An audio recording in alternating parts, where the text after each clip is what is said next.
2017, we are in the new year, doing big things in this new year. So while everyone is joining us and tuning in, I just want to remind you that January 21st, Saturday, January 21st, we have the Grow Your Business Boot Camp coming up. So if you're an entrepreneur, solopreneur, small business owner, you got your business going on and you need to jumpstart your business. You need to grow your business. You need some best practices, tips, some business insight. You got to join us. We have some dynamic experts in the industry that will be at that boot camp. I'll talk a little bit more about that at the end, and you'll be able to follow up online as well, but I had to get that in there. You can also visit us at pwen.org to get more information about the boot camp. Now today, Phenomenology, the talk show. This is our platform where we talk to amazing women and a few good men as we discover and discuss and talk about the science of being phenomenal. Because it's one thing to see everybody on Facebook, to see each other on YouTube, to see the glamour and the glitz and everything that goes with it. But how many of you know that there's a story behind our phenomenology? There's a story, there's a science. We didn't just wake up and just, be a phenom. Look, that didn't just happen. There's some obstacles and some things that we had to go through along the way. And for some of us may still be going through. But we are phenomenal because we are who God has created us to be. So this platform, this talk show, allows us to give insight into all of the phenomenal men and women in our valley and allows you a peek behind what you see on a regular basis. So today, I have the one and the only Miss Hope McKenzie-Cannon with us. Woo-hoo, girl!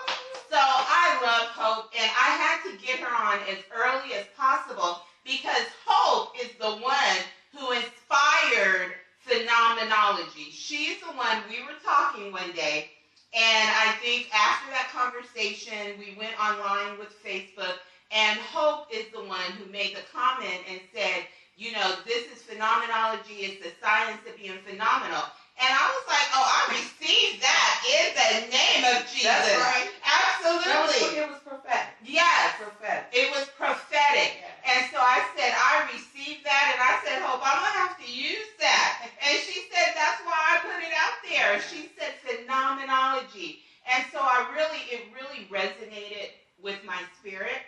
And I really prayed about it, and I was like, Lord, I don't take those types of instances for granted.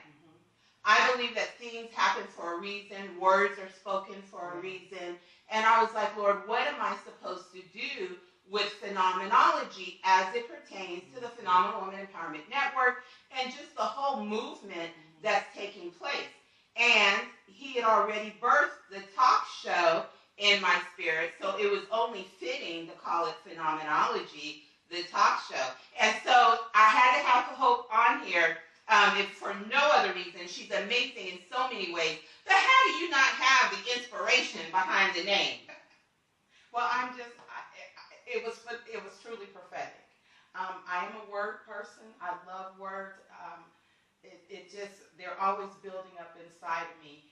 And I like the definitions of words because I don't like to just haphazardly say something and it doesn't have full meaning. And I knew that ology means the science of. And you being the phenomenal woman that you are. And I consider myself a phenom too. Yes, and we have an audience of phenoms. I'm just saying the science of being phenomenal is phenomenology, and look, here it is. And here it is. And here it is. See how that manifested? See how you speak something and it manifests right before our eyes. That's why you can't play. And in 2017, we can't play. This is the year to go to next level heights, greater heights than you've ever seen. And so before I start preaching, because I'll go there in a heartbeat, today we're talking about, you know what, thank God I don't look like where I've been. Because so many of us, we have had situations situations and circumstances that have come into our life that have shaken us to our core. They have shaken us to our core. Yet, despite us being shaken, we have stood tall, we stood strong, and we continue to overcome and continue to be phenomenal. And so, Hope, you are an epitome of that. I know your story. We've talked so much, and you've shared so much. But when I think about your life that you shared with me and what you've been through just in the last, 5 years, 4 years, what you've been through, and to show up every day, put together, because my girl shows up. Look, we went to a graduation at UOP, and people were in jeans. My girl was in full face, hair whipped. I mean, you show up in a phenomenal way with a phenomenal spirit, and always willing to love, always willing to encourage, despite what's going on in your life. So as we get into this conversation, if you're watching us live and you have comments or you have questions, go ahead and type those in.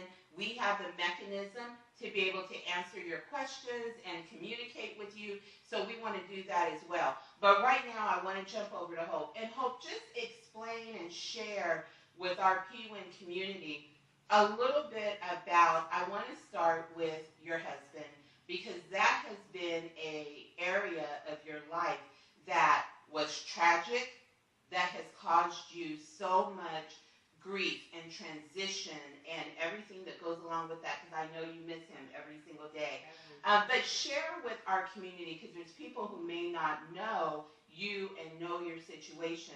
So let's give them a little foundation about your wonderful marriage, about your wonderful hubby, and what transpired on that fateful day. Well, my husband, Steve Glenn Cannon, I am a newlywed widow. And that sounds like, I guess, like it's an oxymoron, because newly and then wed, but widow, how is that? How does something new become the end of something? And after 8 months of marriage, to my best friend, a person that helped me through conversion of being, I've always been a social person, Right. But I had baggage. A lot of us have baggage. Yes, we do. I was coming from a 27-year relationship with my first husband, and it wasn't all bad, but we started out as teenagers. I didn't know myself. He didn't know himself. We didn't know what we wanted, any of that. So after coming out of that, I had to get to know me. Yes. And in the process, Stephen came along. I am proud to say that I married somebody that I met on the internet, on a dating site.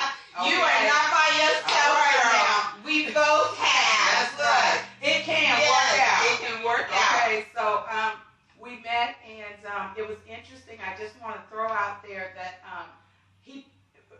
I bypassed him several times when he would try to contact me, because he said no drama.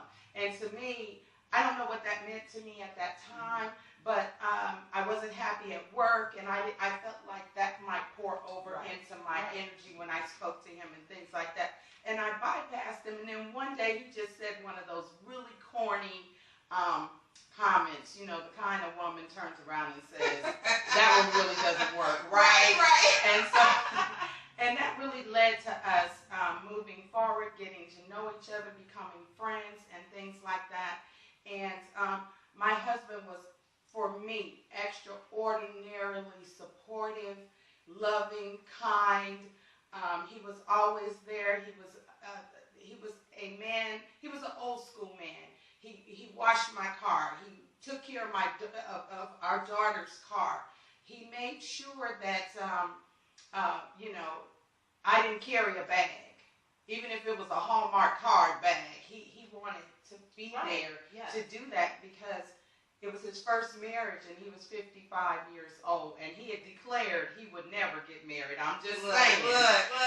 But you came along, the phenom.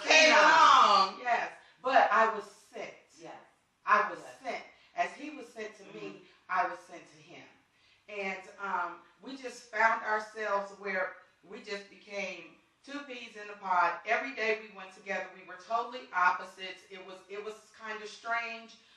It was strange to us. We had pushback. We pushed each other back. No. But we would always come back. And early part of December 2014, I came back. I'm a flight attendant. Yes.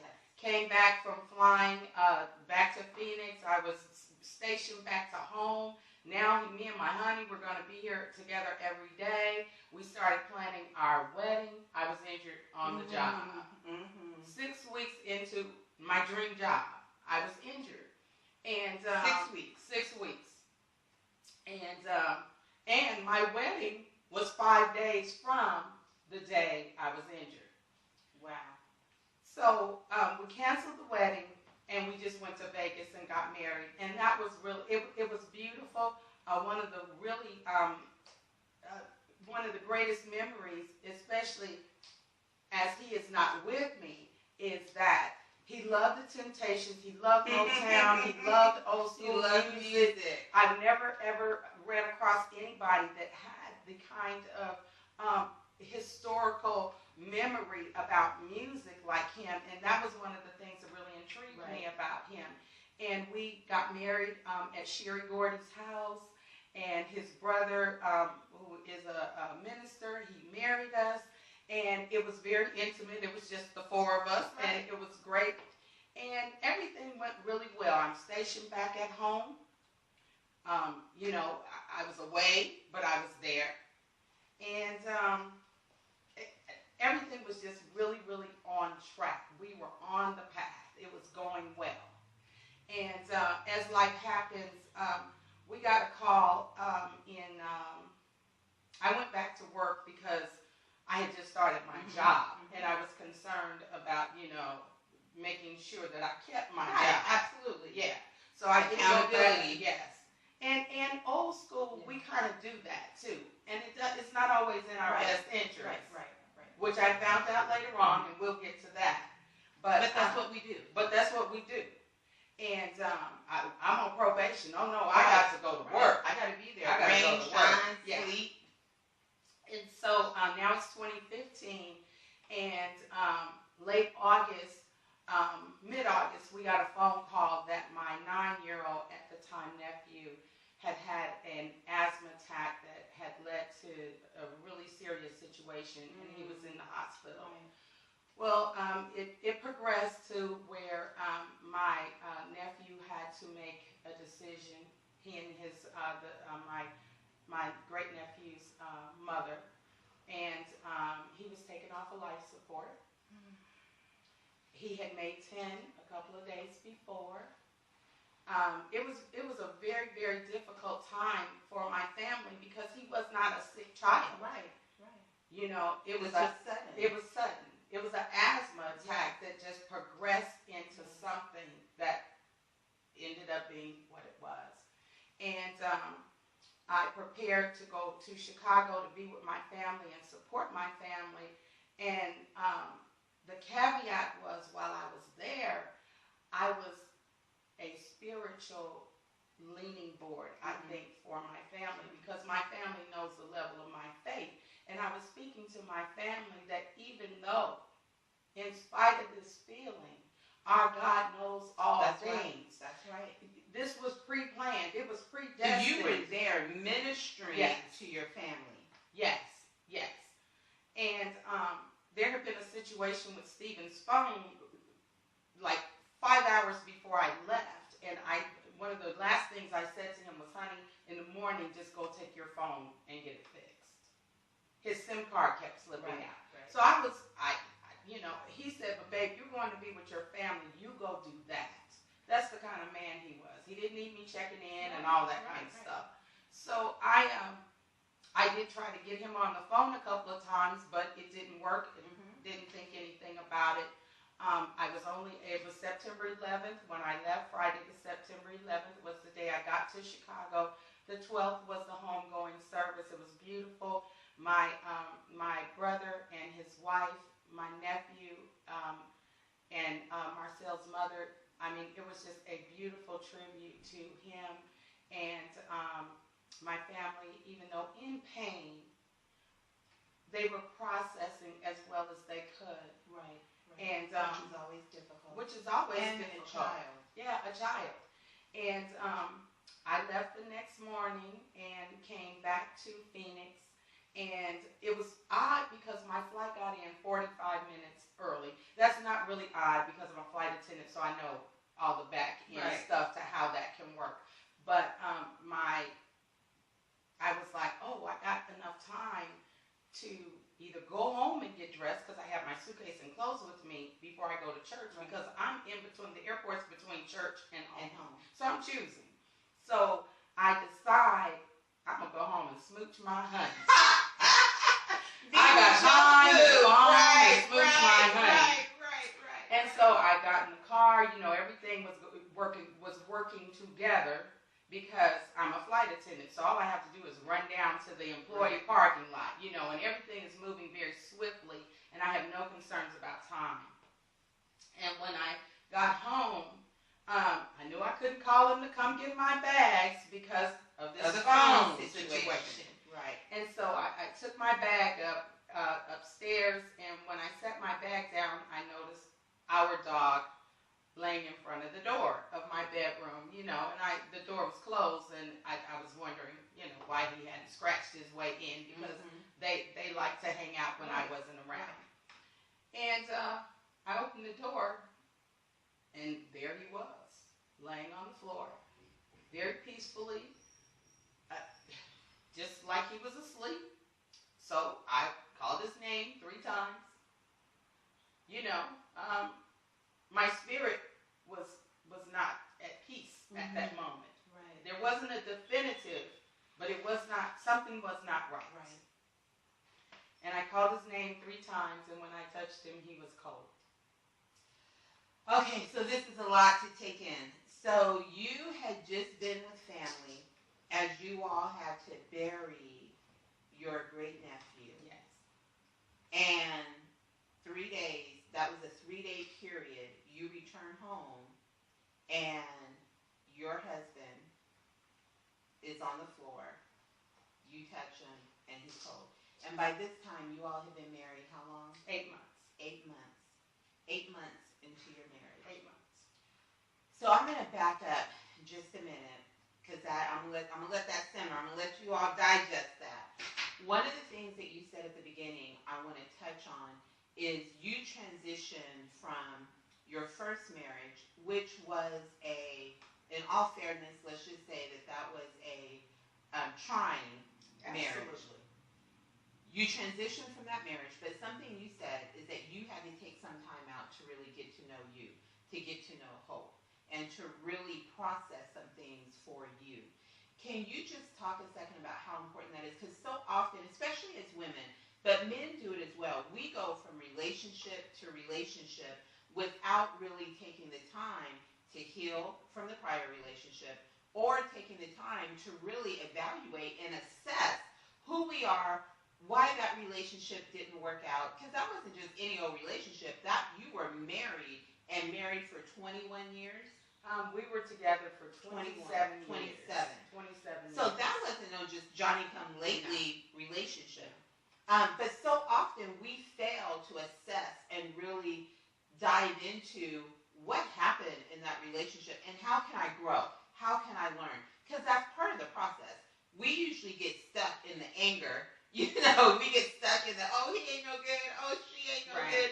But really, you have to evaluate and check yourself out. So talk to someone who may be going through that process and let them know how important that is and what that did for you as a mature woman. Well, there's 2 ends to it because I met my ex-husband as a teenager. I was 19. So when you're 19, you're 21, you might even be 22. I'm going to tell you now, you probably really don't know who you are. Right. Yes. Truth. And, you have all these influences, and you have all these rejections and things like that, but you don't have a reasoning to not do what your mother says or to emulate your auntie, and you don't want a mentor and all these things. And I found myself with divorce papers And I had no idea who I was. I promise you, because from 19 to my mid-40s, I was all wrapped up. I was giving myself away. My dreams went with the giving away. My goals, everything evolved around my children, my family, our business, our community, the church, everything. Yes. But at no time, really, do I even remember sitting down and even contemplating that there was nothing in my picture, in this masterpiece of life. And I call it a masterpiece because all things work together. Yes, all things. In this masterpiece of life that defined me. I was good in the picture. I was functioning in the picture. Okay, I hope you're taking some notes. I hope you have your pen and paper and you're taking some notes. Because she was functioning. I was well functioning. You were put together. Looked like everything was just absolutely 100% above board, happy, wonderful, wonderful. But on the inside, I was lost, and I didn't even know I was lost. And that's what I talk about, self-deception, because I was self-deceived into thinking because of my outside man was looking good that my inside person was well, but my inside person was really non-existent. I was no one. So we can be functional, dysfunctional human beings. Absolutely. We are functioning in dysfunction, although we appear to be wonderful, going through the motions. We're getting things done. I mean, you raised children. You were still a wife. You had a business. You were still taking care of business, but was broken and operating in dysfunction and didn't even realize it. No, I knew I wasn't happy. Let's say that. I wasn't, but I was operating. I was doing what I was supposed to do. I was doing what all the other mothers around me and all the other business women around me were doing. And yes, I could put on I didn't put on a smile, I smiled. And it was just the oddest feeling because after it was over, I was really so numbed from the dysfunction of not being defined as a person that I had no feeling. No feeling. Jesus. I wasn't bitter. I wasn't mad. I wasn't sad. I was just like, here, just existing. Okay, now what do I do? Right. I didn't have a meltdown. I didn't have a throwdown. None of that. I was just like, okay, what do I do? And it was really interesting because a person asked me probably about 5 or 6 months after it was over. Right, because right. We go through that. Right, too. absolutely. Back and forth. But it was over. It was over. And he said, "What do you want, Miss Lady?" And I was like, "What?" and he even gave me 4 perspectives. And I couldn't answer the question. Right. Because I had no idea, because I had become lost in life. I was lost in the life of being a mother. I was lost in the life of being a wife. I was lost in the life of supporting my husband's business because it was his business. Yeah. It was not my business. Church, I won't say I was lost in church, but I was functioning in church. I was, thank God that the deposits were going into me, but they weren't producing out of me.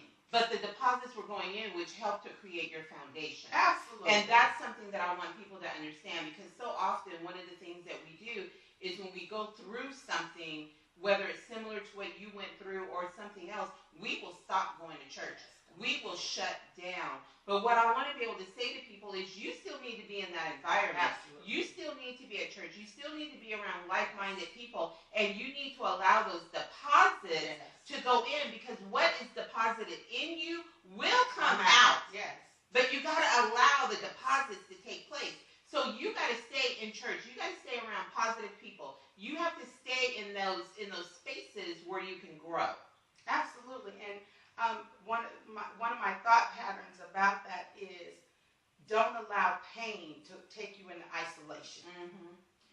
women, yes, take you in isolation. and women have a tendency to isolate themselves in their mind, and men have a tendency, from my experience, to isolate themselves physically. Yes. They push back, and women just, they want to guard their thought pattern, and they want to put up the facade that they're okay and they're broken.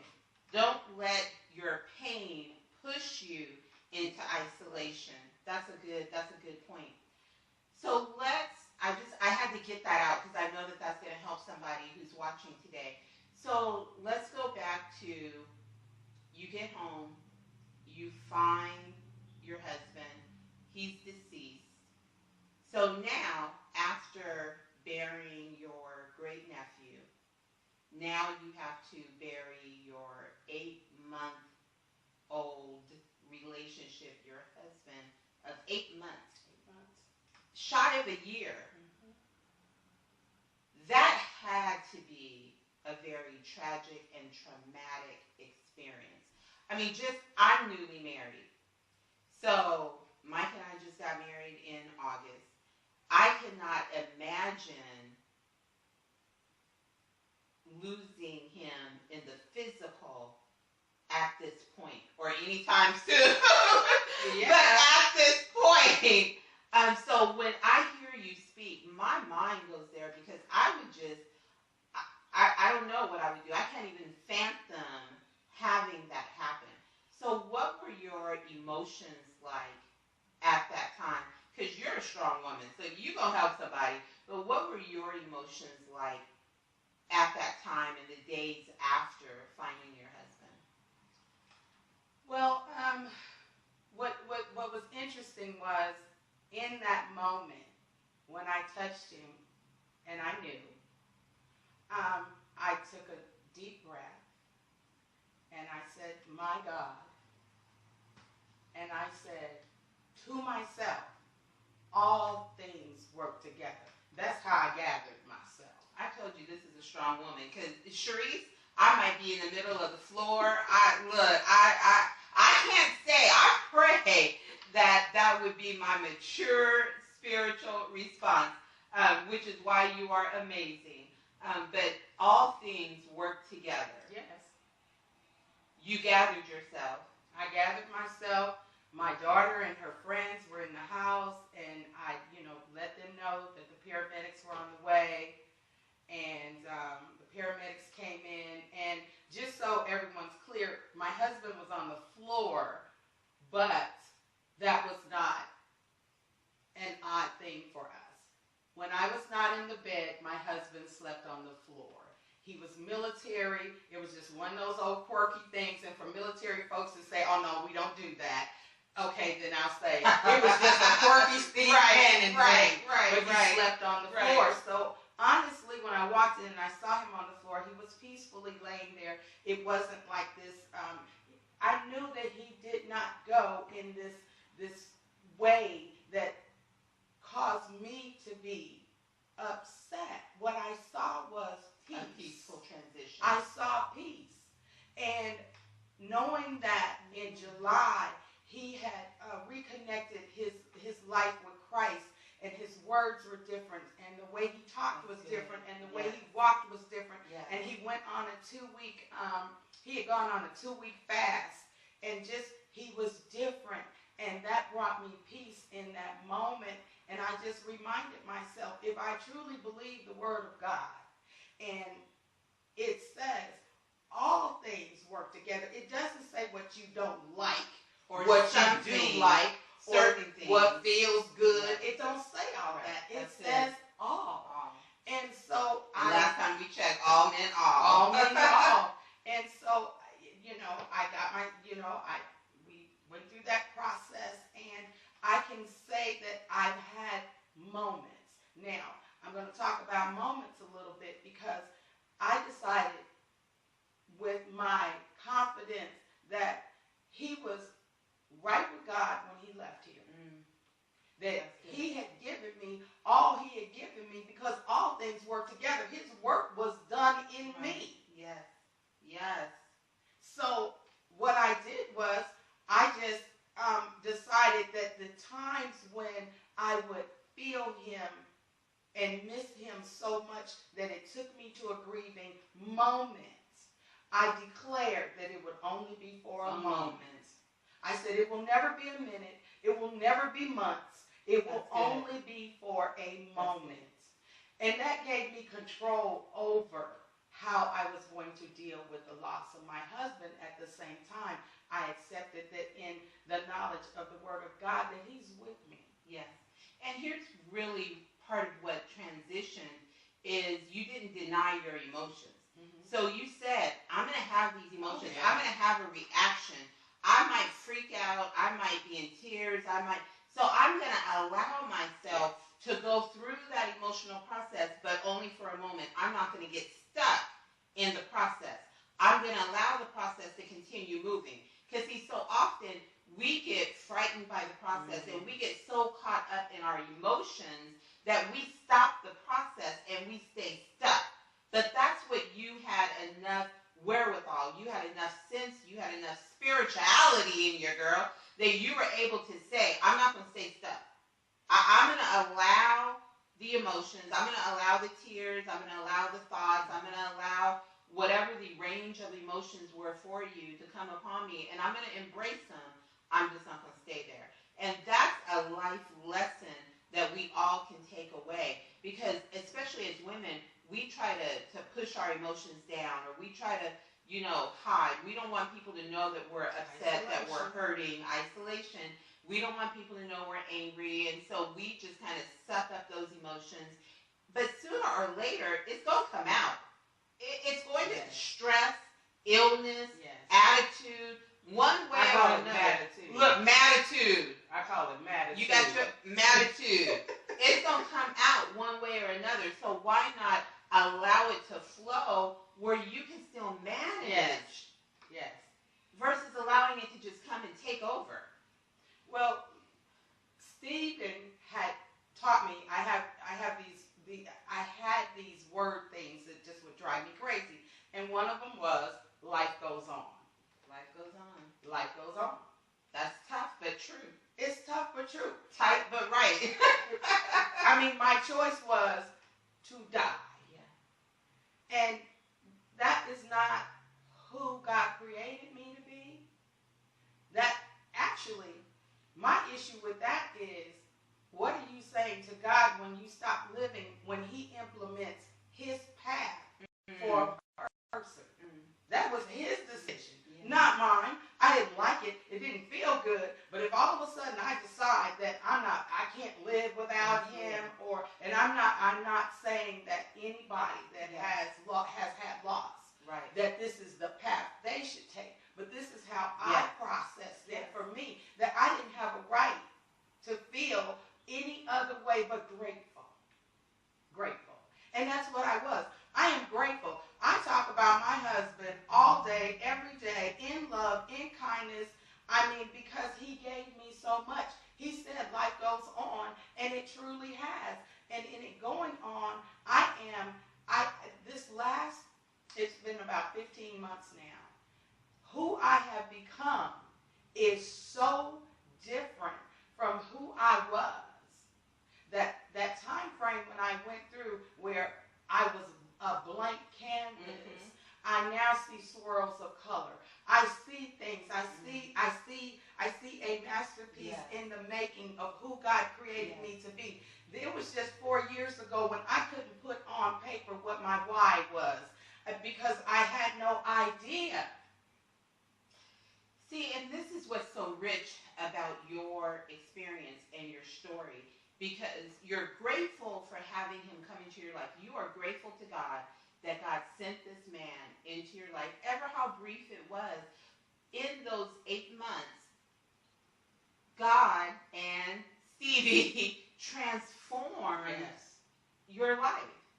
Our lives, because he was constantly telling me, I never saw my life like this with you. And that built me up. That made me feel good, because all I was doing was being me. I wasn't doing anything different.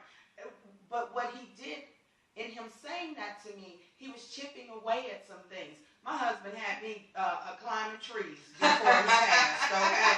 And I jumped into a cold Lake Pleasant, okay? He was like, babe, stop being so serious, you know? But that isolation, that needing to be perfected and things like that, that imagery had gotten me where I was really stiff. But I mean, he was a funny guy. He liked to have fun, but he was still very serious. He was brilliant. But he and I helped each other. It was just that I helped him and his time was up. And he continues to minister to you. you. Absolutely. Absolutely. I'm growing from him all the time. I mean, as soon as I get ready to sometimes I'm getting ready to make a move or something like that, and I can clearly think, what would Jesus do? Absolutely. And I hear Stevie in my head. You know, he's just like, right, babe. Right, really? Right. You know, like I'm the kind of person that will go to the grocery store at 3 a.m. in the morning by myself. Lord help you. Yes. Because I'm like, okay, I just want to get in and get out. I don't want to bump into people. Stuff I just like want that. to do what I got to do. And now that's something that I would think about before I would do it, because you know he gave to me that I was valued. Some of that was that I didn't have value for myself. So you were like, it don't matter. I'm gonna go. Whatever happened, happened. There you go. Yeah. But now you precious, and so you can't take no risk. I told you it was gonna be a P day. Look, a P day. She's been speaking it all day long. A P day. So we have this, it would be easy to say traumatic, but really it was I like to think of it as a transition period, because it really caused some transitions in your life for the better that continue to take place. Let's then talk about, because here's what I find just amazing with you. So you have your dream job, you're a flight attendant. You have this amazing man that you marry. You get injured on the job, and your husband transitions to be in heaven. But you still haven't gone back to your dream job because of your injury.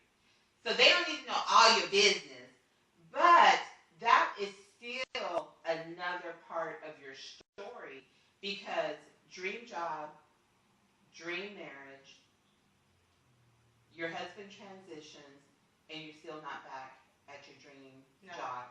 And without, and this is important, they don't have to know all your business, but what blesses me every time I see you is it's not like you had bags of money raining down in your life. So God has maintained you and provided for you day by day. Keyword, provided for me. Provided for me. I call it my manna, because every day I have been kept.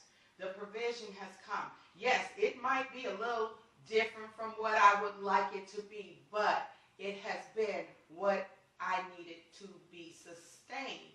And sometimes there comes that time where you just have to stand still and see the salvation of the Lord. And I have seen it so many times, because in the midst of this, and I don't have no problem talking about it, I have had not just the 5-day notice on my door. I had them more than the 5 times that I actually had your time to appear in court is on Tuesday morning at 9:30. 5 times, and every single time the Lord has made a way out of no way. And I'm here to tell you, the last time, and he's so magnificent that the first time it happened this way. And the second time it happened this way. And the third time it happened a little different. But I started noticing every time it happens, the financial thing is coming closer and closer and better, and I'm getting peace and peace. And the last time it happened, they put the 5-day notice on the door. My daughter was walking out the door, and she turned around, and as she was walking in my bedroom door, my phone buzzed. I leaned down and I picked up my phone, and my phone said, $1,900 was just deposited into your account for your rent. Praise God.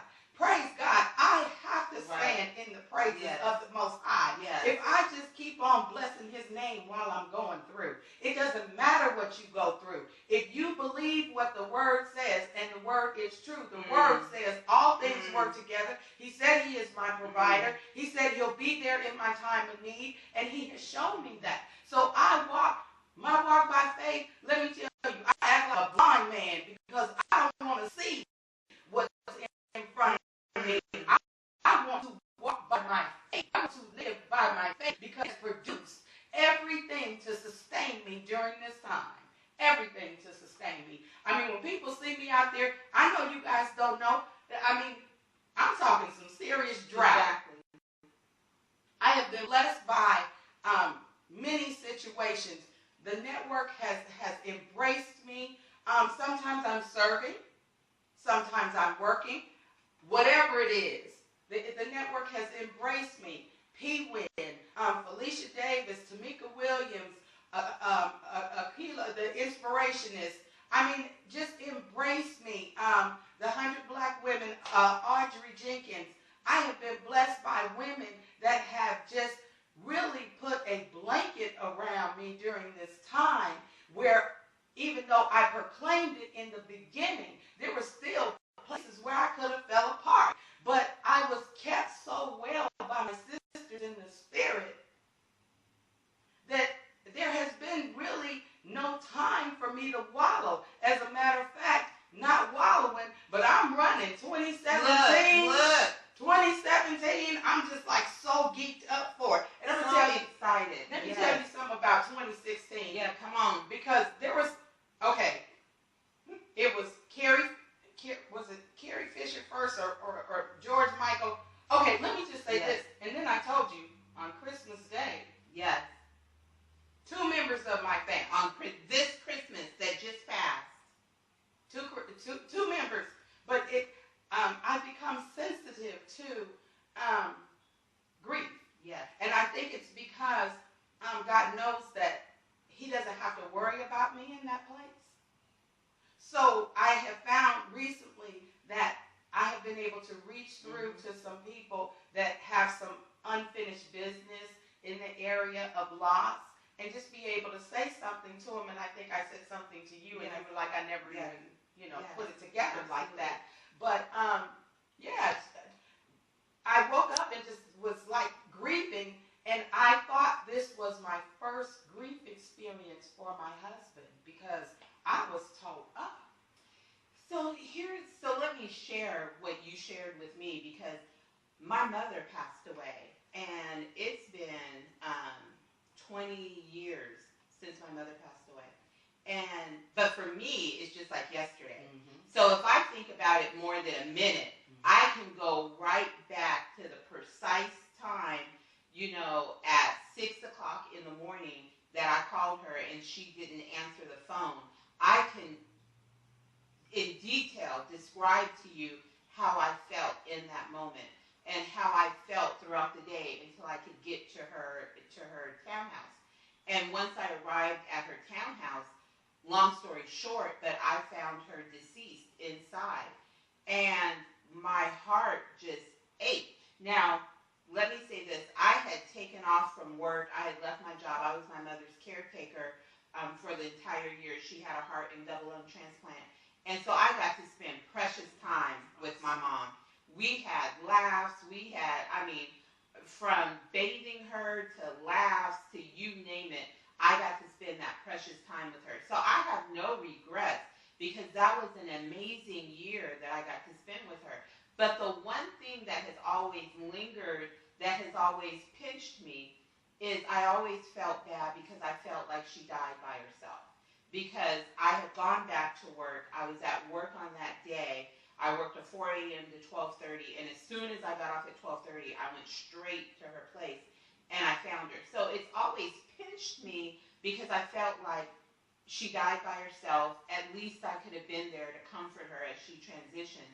And so what you said, number one, is she didn't die by herself because she had God with her. She had Jesus Christ. She had the Comforter.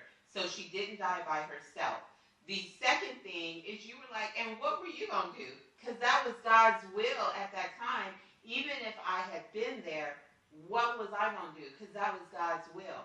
And a lot of people have said a lot of things, but that was the right moment for you to say what you had to say, to deposit.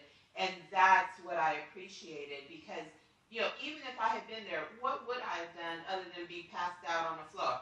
I mean, because that was my mama. And that can make the situation worse. Yes, absolutely. So in grief, I think that, you know, God has given you such a solid ministry there because of what he's taken you through in relationship, but in other areas as well. I mean, because, you know, people grieve behind not being able to function in their dream job.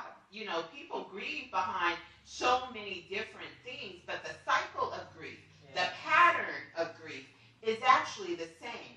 And so you're rich in that area, which also leads me into your ministry, your business. I call it a ministry, but you're also birthing a wonderful ministry. So tell us a little bit about the I Am Her experience and why you started that, the purpose, and how that will serve your community. Well, it's actually an entity under the Heart of Hope Foundation, and the Heart of Hope Foundation will serve women in multiple capacities. Like I said, at one point, I was so empty that I did not know who I was, I knew nothing. I was just a functioning wife. I used to call myself a Stepford wife. Yeah, you remember that movie? Yes, I do. Okay, so that's what I thought. Yeah. Right. You know, and so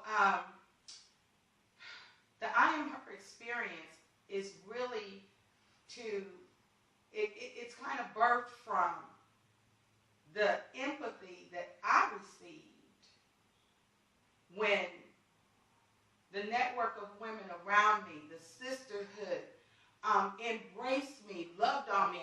Nobody caused me to mourn. You can be in situations where people are like, oh, baby.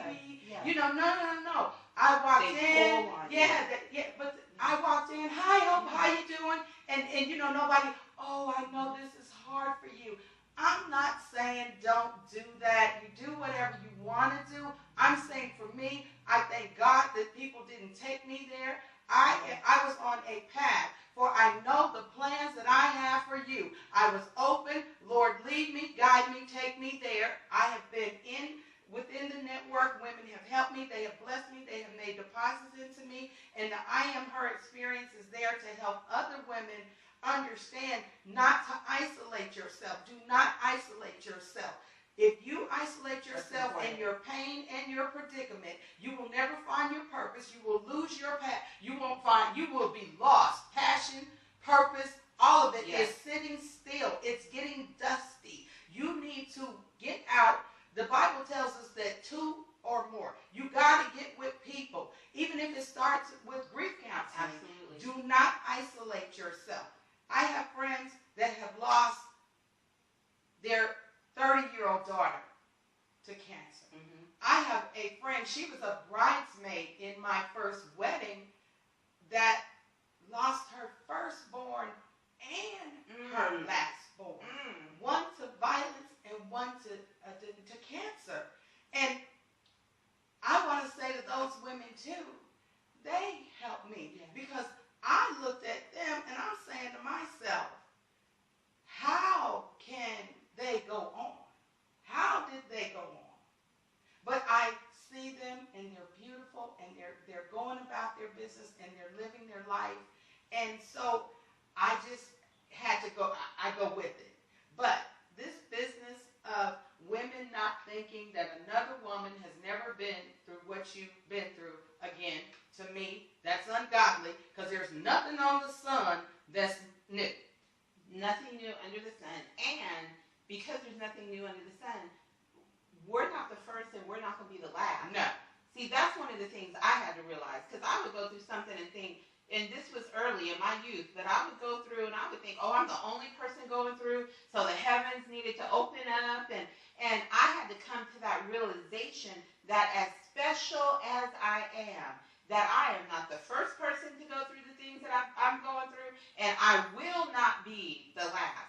And so life will go on. Life will continue to happen if you choose to keep on living.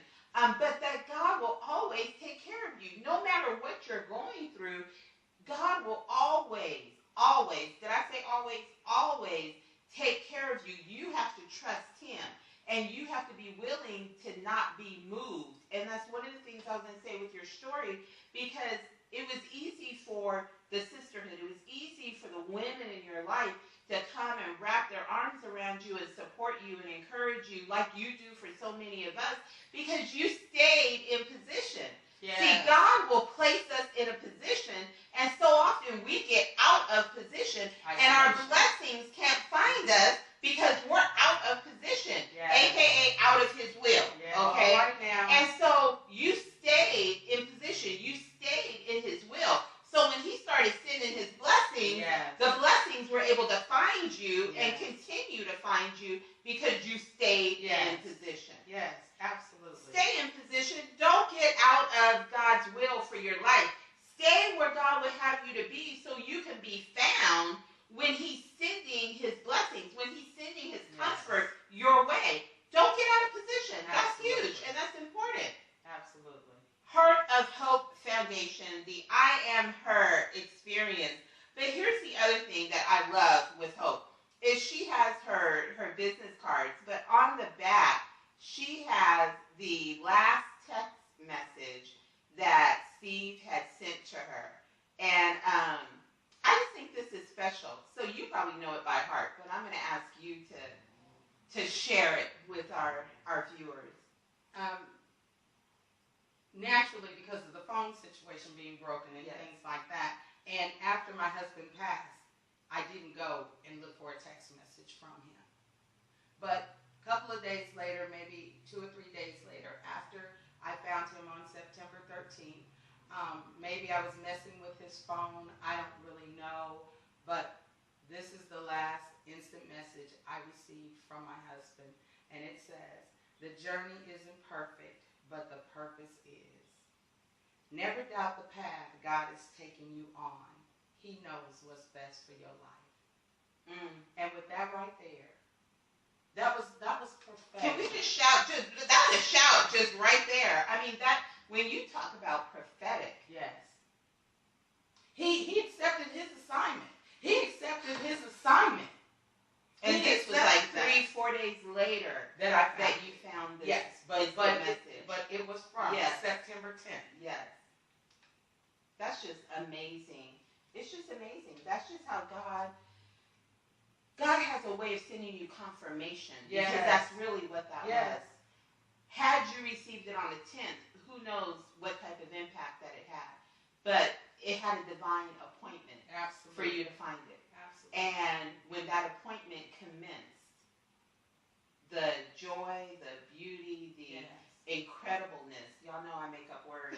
You hear how I just made that up? You won't even find it in a dictionary nowhere. That came from that was all part of your experience and all part of your journey. And I know that it had to make you even draw closer to him, because that lets you know just how in tune he was spiritually before he transitioned. Yes. I mean, when I'm struggling through something, the journey isn't perfect, but the purpose is. Mm-hmm. And I can stop right there because that's my guiding light. You know, God gave that to him to give to me, and I'm so thankful for it. Never doubt the path he is taking you on. Sometimes I don't know why I am where I am or what I'm doing. I don't know. But again, we walk by faith and not by sight. That's right. So I've decided to walk as blind as I can walk, and just to live in faith that what God said he would do. I love the promises of God. He said, "I'll never leave you or forsake you." So I live by those things. Yes. And instantly I come out of the natural natural man and I go into the spiritual man and I find peace. Rich, okay, so you all know that I could just sit here and talk to Hope all night long because you see why she's phenomenal. But I have to get to my rapid fire questions. So we got to transition because we'll just continue to have church right here and just continue to go because she is full of so much wisdom and I appreciate your spiritual grounding and your spiritual fortitude because I know that that's so much of what carries you and keeps you every single day of your life. Okay, so you ready for us to transition into these? So I don't share these questions. However, if you watch the Phenomenology episodes, then you can get a glimpse of what's coming. But I don't share these ahead of time so that, it's coming off of the dome, as my sweetie would say. So, number one, Miss Hope, what brings you the greatest joy? Really, it's my spiritual experience, not just being spiritual, but the experience, the hard times, when I can look back and see where he's brought me from. Yes. To know that I am on the right track, that I am, that my ear is open, that my heart is open. And talking about my heart being open, just look at the state of the world today. If we shut our hearts off, will it get better? No. So we need to have open hearts and just being loving and kind and open and just knowing that I am in the shelter of the Most High. And when I'm out there and I'm touching someone's life through word or act of kindness or whatever the case may be that God leads me, that I'm helping the kingdom. Yeah, I'm helping the kingdom. Yes, awesome. 2, what is your greatest accomplishment thus far? Getting to know me. That's rich. Getting to know you. Getting to know me. I love that. That's deep. I'm learning. I'm still learning me. I'm still learning me. But it's important to say who you are, to know who you are, to know your likes and your dislikes. There was a time when I couldn't even defend myself in an argument, which in those situations, in that time dispensation of my life, Sharise, I was a mid-40 age child. I was not a woman because I didn't know how to make choices. I didn't know how to say no. I didn't know. I was just going along, just existing. Yeah. And so I had to get to know me. I had to get to know what I like, what I don't like, what I'll stand for and what I won't stand for, what you can say to me and what you can't say to me. And I'm very approachable, by the way. I'm very approachable. Yes, she is. Sometimes I know I look a little intense, but that's that Midwestern stuff on me. Approach me a certain kind of way. Don't just run up on me. Right. No, she's a love bug. I don't even know where that would even come from. Okay, so share with us your greatest missed opportunity. I would say that in 2005, it was a second missed opportunity, but I was hired that was the third time that the airlines had come along. And that truly was my dream job.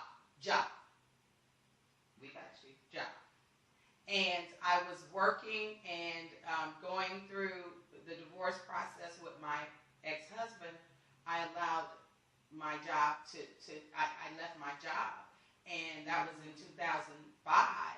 And had I stayed, the seniority and things like that I have now would be profound.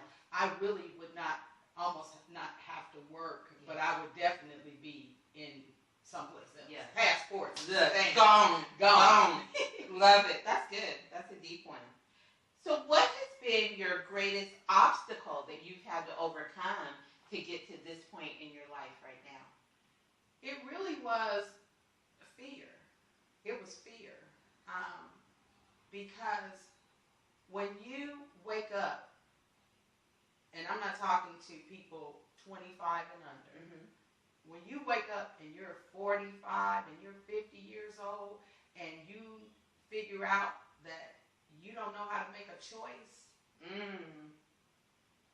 you are a child. You are allowing either the world to make your choices for you. You are allowing somebody that is abusing you to make your choices for you. Because if you don't have somebody in your life that is supporting you, building you up, that you're not this person that just goes along with everything that comes your way. So I would say fear of failure. People used to call me a perfectionist, and I was like, what in the world are they talking about? But then I started understanding that in fear of failure, when you won't do something, why won't you do it? You won't do it because you're fearful of the failure. That's good. That's good. You're fearful. You blessed us. You blessed us. That's excellent. So your greatest obstacle has been fear, and you're overcoming that in such a marvelous way. And I'm working on it. Believe that. Transparency is important to me. It's very important for me to say that I am by no means perfect.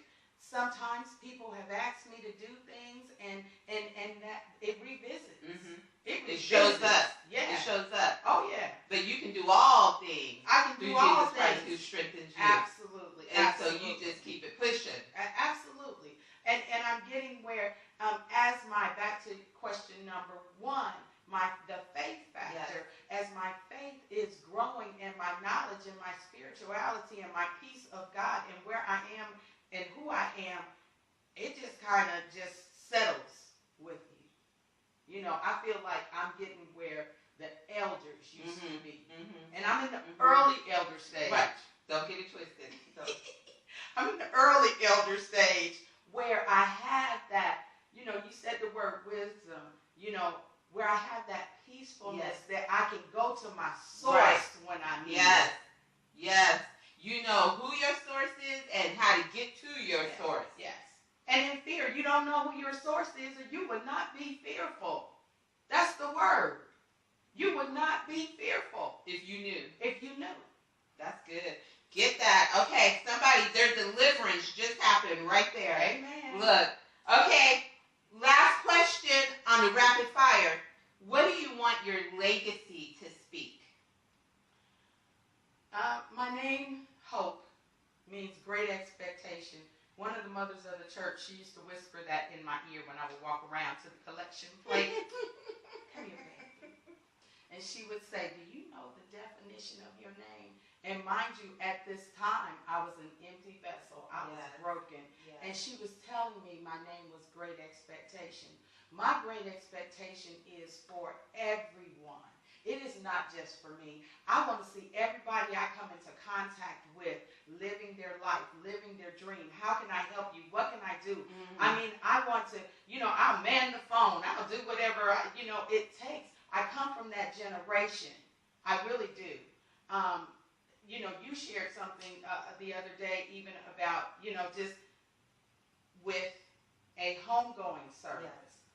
I come from that generation, that era where the family could literally almost shut down because the community, the church, everybody, the extended family, everybody showed up, and you didn't do anything. Right. You were allowed to be in the moment you needed to be in. I come from that generation where you went to work even when you was coughing and sneezing. Didn't feel good, but you went anyway. You went to work. When your girlfriend called and said, I got a flat tire on the 202 and it's raining cats and dogs and I didn't pay my AAA. Can you come? You go. I'll bring you my card, baby. Don't get upset. Let's work it out. Let's just make it happen. Let's just do it. We'll take care of each other. Because again, that takes you back to the I am her experience, that isolation. People start isolating themselves when they feel like they don't have support, they don't have love, that people will treat them like, oh, what is wrong with you? You should be doing better than that. You should know how to do that. We have to get back to community. Yes. That's really what it was community. I mean, with me growing up, it was, you were surrounded by women, by men. It was a community. Whatever you needed was in the community. Absolutely. Whenever you needed it. It didn't matter what time of the day, what All time of the night. All you have to do is ask. That's what people would say. what does the word say? You have not because you ask ask not. not. So this has been just phenomenal. I can't even come up with another word. Truly, this time has been phenomenal. Thank you, Hope, for coming on to Phenomenology, the talk show. I think what I would really want people to take away, because we titled this session, I don't look like what I've been through, because as you can see, just looking at Hope, she does not look like anything that you've heard over this past 50 minutes to an hour, because she carries herself with such class and such dignity. And what I would want us to walk away from this particular episode is being confident in who we are, being confident in who God has created us to be, and staying in his will so he can get to us, because you haven't been promised, I haven't been promised, you have not been promised sunshine without the rain. Amen. He never promised you sunshine without, it will rain in your life. There will be adversity, there will be obstacles, there will be things that will come into your life that will just lay you out if you allow it to. Right. But when you are rooted and grounded in the Word, when you are rooted and grounded in who God has created you to be, and for what purpose he created you to be, then he needs you to get up. Yes. He needs you to get You up can't and go. stay there. Yes. You can't stay No, there you because you can't. have a work to do. You have a work But to it do. comes back to knowing your worth Yes. and knowing who you are. Absolutely. If you don't understand that you have a work to do, Yes. if you don't understand that you have a purpose, Yes. then you'll stay on the ground. You'll stay in that defeated position. Jesus. But when you understand who your source is, Yes. and why he's created Yes. you, and that you've been created for a time such as this, Yes. then you will rise Yes. and you'll do that he's called you Yes. to do. And you'll do it excited, you'll do it in fear, you will just press forward because you want to be what God has called you to be. You want to be the best you. And so on today, this is January 2nd. And I'm so delighted that I'm starting my year with you. Oh, yes. Thank you. I really am. It was a blessing when I got the text message, and we're not even. That's a whole nother story. Because I go through Yes. Lucy moments. Yes. I go through Lucy Yes, moments. that's a whole nother story. The significance is that right off the bat, the new year, grab what you heard today. Grab the words, grab the nuggets that broke forth today, and incorporate that into your strategic plan for 2017. Incorporate that into regenerating your thinking and your thoughts and how you look at your situations and circumstances as you race towards your destiny. Yes. So this has been our episode of Phenomenology. I am so glad that you've tuned in, that you've joined us, whether it was live or whether you're watching us on the replay. God bless you for joining us. This has been good. Continue to subscribe to our YouTube channel, the Phenomenal Woman Empowerment Network. The link will also be attached to this episode. Make sure that you subscribe so you can keep up with PWIN, and also make sure you go to our Phenomenology group on Facebook and join there as well, so you can also keep in contact with the PWIN community, because it's 2017 and we're going to the next level. There are great things that are happening and you want to stay connected. I mentioned our boot camp coming up on Saturday, January 21st. You want to register and be a part of that boot camp. We have Dr. Vernette Joseph, we have O.D. Harris, we have Sean Heineman, we have Felicia Davis, we have Denise Carroll, we have Melina Shaw, and we have Sherry Bass. All of these industry experts will be in one place along with your girl to make sure that you get what you need to ensure that your business is in the best shape that it has ever been. So if you are in an existing business that you're running, I encourage you and challenge you to register for $45, which is a small investment for what you're going to get to show up at this boot camp. Continue to stay connected. We got great things coming. Yes. Hope, I want you to just give the last parting word, because this has been so rich.